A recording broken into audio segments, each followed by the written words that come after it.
Hi everybody, welcome back to the 3D channel. Today I'm going to tell you how to enable the theft protection in your Samsung Galaxy S25 FE.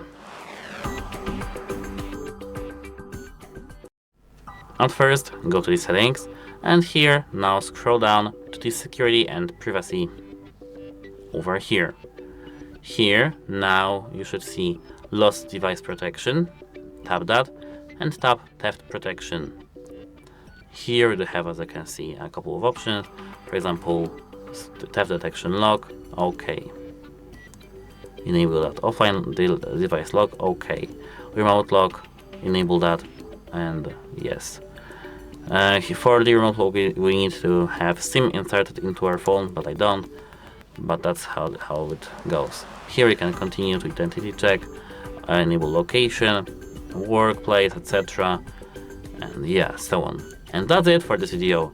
If you found it helpful, please consider subscribing to our channel and leave a like on this video. It's very important to us. And that's it. I hope it helps you and goodbye.